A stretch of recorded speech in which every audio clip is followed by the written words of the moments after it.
Warhammer 40,000 is a setting of eternal war, the grim darkness of the far future where there is only conflict, and vast armies vie for the right to rule the known universe. However, some armies stand above all others.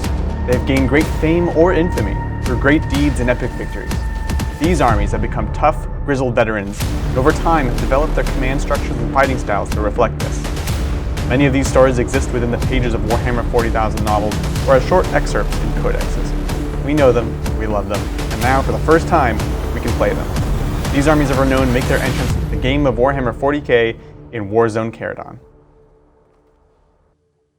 Hey everyone, it's Adrian and Brian from Tabletop Titans, here today to talk about the new Armies of Renown.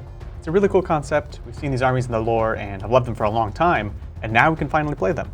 Yeah, that's right. Each army has new benefits, but it also comes with list building restrictions. Maybe you can't take certain kinds of units or certain sub-factions, and it really allows them to go deep and create something a little wacky, something very special, because they're not just adding new rules, they're also taking away rules, which is really great. It's something they haven't done too much in the past, where they've mostly just given you new stuff, and it just takes an army and dials it up to 11. Right. But in this case, it instead kind of moves it to the side. It's just something new, something unique, and in some cases it might be strong or powerful, but in most cases it's just got a lot of personality. Yeah, absolutely. So of course we've seen the Armies of Renown released in Warzone Charadon, but it got us thinking, what other Armies of Renown could we expect to see in the future of Warhammer 40k? Yeah, I think it would be fun to really just try to talk about what we dream there is. There's some books that, you know, about certain factions where it's like, oh, they've got to do this one, and they haven't announced any of the next, right? So we want to go through and talk about just a handful that we think. We've been kicking around a lot here, so we've got a lot of ideas, a lot of, like, our wish list is long, and we'll have to see as they release if we get any of them right. Absolutely. So before we dive in, let's talk real quick about the ones that exist right now. Right? I think it's useful to kind of get a baseline, and of course you mentioned there's 3 in the book. You have the Mechanicus Defense Cohort. This one, lore-wise, is I think one of our favorites. This is all about the absolute fanatics of the machine god. This actually used to kind of be its own codex, right? That's right, yeah. Where you'd actually play the cult Mechanicus. And what they've done is they said, take no Skitarii, because that was its own book at one point, right? No Skitarii, just the fanatical cult people. And they get a lot of really cool benefits, but it comes with a pretty harsh restriction of you can't use like more than half the book. Yeah, exactly. They become tougher, they can do some interesting fighting techniques, things like that, but no Skitarii. So really cool concept, I'm digging it. Yeah, it's neat. The next one is, of course, the Freeblade Detachment. This one is really like the Magnificent Seven style of play, where you have the disparate heroes coming together to actually fight the big baddie or whatever it is. Right? Yeah, each knight is really special, really unique, very unique from every other knight on the table as well. And this is kind of necessary because the Freeblade rules were always terrible. And in this case, you can at least have fun with the Freeblade rules for the first time. That's right. Yeah, they give you additional qualities and you have less burdens. The downside, of course, is that you actually don't get any of your household benefits. So and that is a big downside. Some of the households are really great. So. This is true. Yeah. And the third one from the book, this is, of course, Typhus's flagship, and really helps to represent the masses of unending poxwalkers that basically swamped to Typhus. It's something that was actually really inspirational for me getting to Death Guard. So really cool concept on this one, yeah? Yeah, Typhus is so cool and Poxwalkers are so cool. They didn't really nail this one because they actually made it more about Plague Marines than they did about Poxwalkers, but it's really great. You can't take any vehicles though, which in Death Guard is something you can do, but it's also the vehicles are actually pretty great now. Yeah. So it's a real restriction. But it's a neat army, gives you a kind of unique playstyle. And if you wanted to play a Typhus-based army, this gives you a way to give it more personality. Right, exactly. And it helps kind of like buff him up, although it was kind of, but this is one of my personal favorites, lore-wise. So it's cool to see that it exists. Yep. So we know that these 3 are the ones that we have now. We can see where they have the restrictions, where they have the bonuses, and gives us a sense of the things that good old G does is possibly thinking about for the future. Yeah, it's like an archetype of the way they're going to make them going forward. Using that archetype, let's dream up a few of our own. Let's do that. So naturally, of course, I asked myself the question, what would be the Orc Army of Renown? It's a good place to start. It is, yeah. And there's a lot, of course, but personally, I always find myself returning to good old Tuska. For those of you who don't know, Tuska was an Orc warlord that actually is currently fighting in the actual realm of blood, in Khorne's realm. In the warp. In the warp, exactly. And so what happens is he leads this vast war against Khorne himself, fighting demons of bloodletters. And like Khorne's castle or something, yeah, you know? Like outside the gates. And the first time this happens, they all got killed, essentially, all just destroyed. But Khorne was like, not bad, I'm kind of impressed.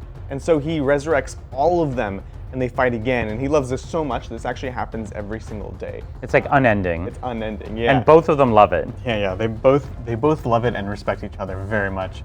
And so it's just a cool little story from the lore that would make a fantastic new Army of Renown.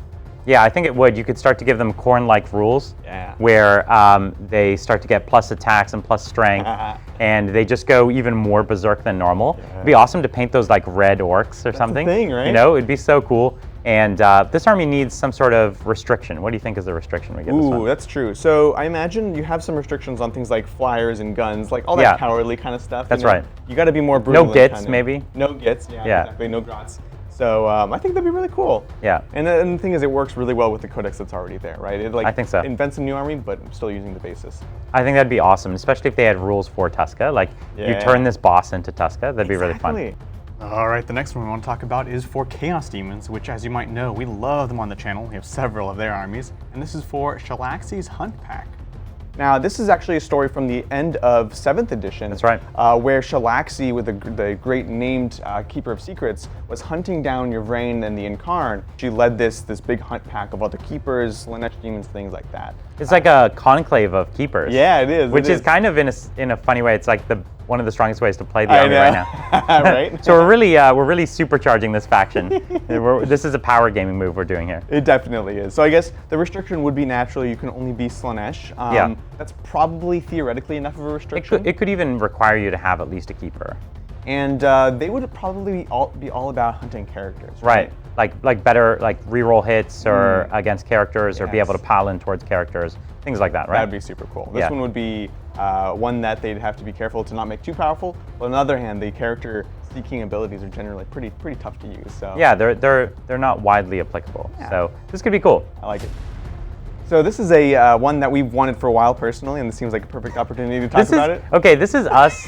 This isn't really even an Army of Renown. No. This is us just fixing a mistake that Games Workshop made in 9th edition. That's right. We were talking about the Destroyer cults, the much unloved faction by GW in the new Necron Codex, probably the only flop from all the new books. Yeah, the Destroyers are such a cool range of new models. They have so much personality, but they wrote the rules in such a way that none of them really work in the army on their own, right? They don't have the core keyword.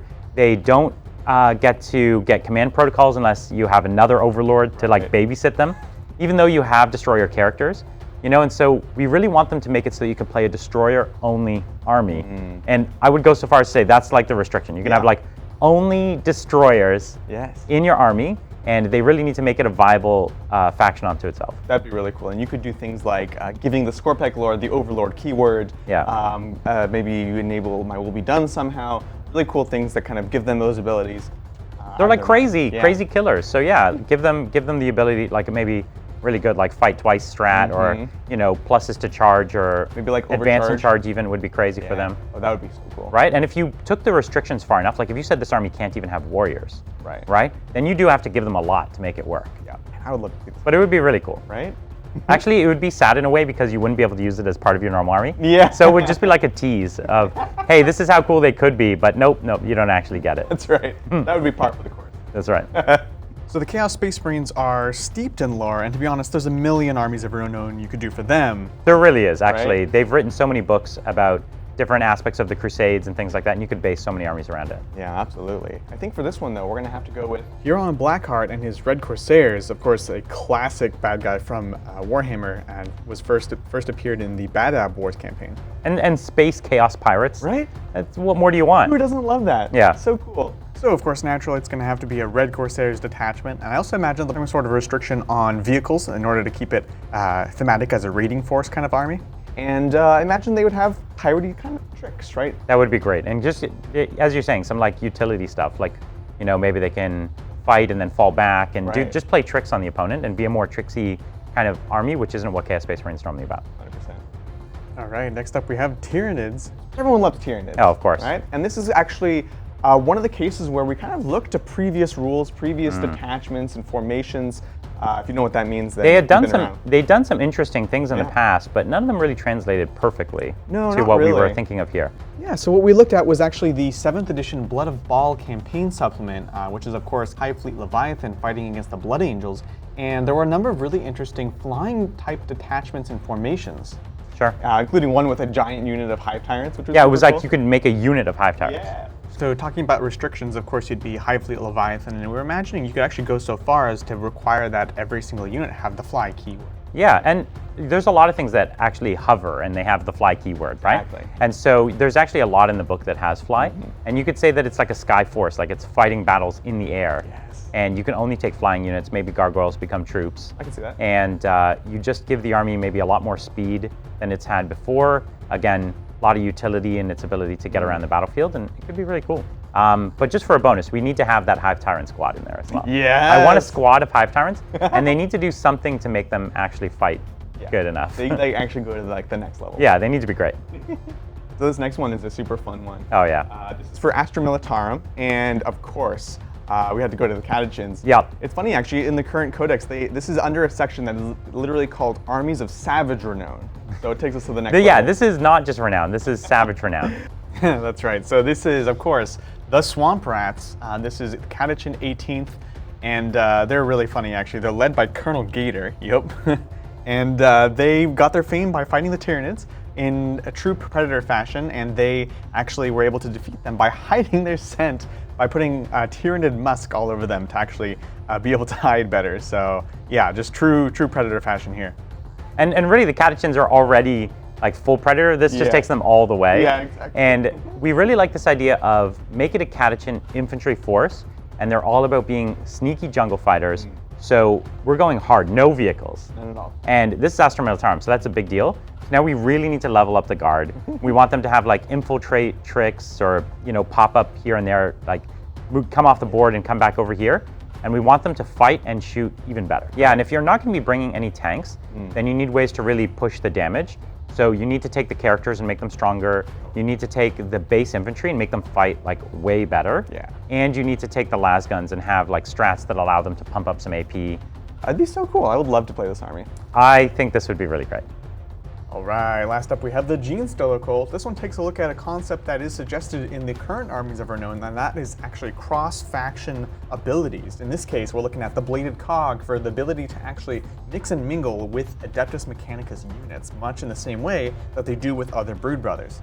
That's right. In this particular supplement that already came out, they allow you to really upgrade a knight to be a knight of the cog, and it automatically gets to become more AdMech, like it gets canticles and things like that. It can be healed. And so we're like, okay, they're making alliances. Why don't we make our own alliance? Yeah, so of course, the Bladed Cog is the Mechanicus infected Genestealer Cult. That's right. And they already have some really cool and fluffy rules, but we can take this further and say, okay, Genestealer Cults already have Brood Brothers. Why not make a Mechanicum detachment that also has the Brood Brothers keyword? I think this would be so great, because the Genestealer Cults don't just infiltrate normal human worlds, they infiltrate everybody. And this would be an opportunity to play a sub-faction where you can pair in Adeptus Mechanicus in. Right. So I think what could be cool is maybe it's the opposite of the Cult Mechanicus. You can only bring in Skitarii. I like that. Right? Because the cult people probably aren't as easy to fall to the Genestealer cults. And you can have something where you make half your army have to be Skitarii, but they get their own kind of Brood Brother keyword, and they can do Brood Brothery type things. And it would be a fantastic kind of hobby opportunity. So those are some ideas, things we've been dreaming up about the potential future Armies of Renown. Oh yeah, and you can imagine there's so many more ideas out there. We just have like dozens more, but we didn't want to sit here all day just talking about them. But we'd love to hear in chat what you think are the best ideas that you have, the things you'd really want to see. Hey, who knows? Maybe James will hear it and write a book about it. Put what you want out in the world, right? That's right. Awesome. Well, thank you guys for joining us. Let us know in the comments below, and we'll catch you guys next time on Tabletop.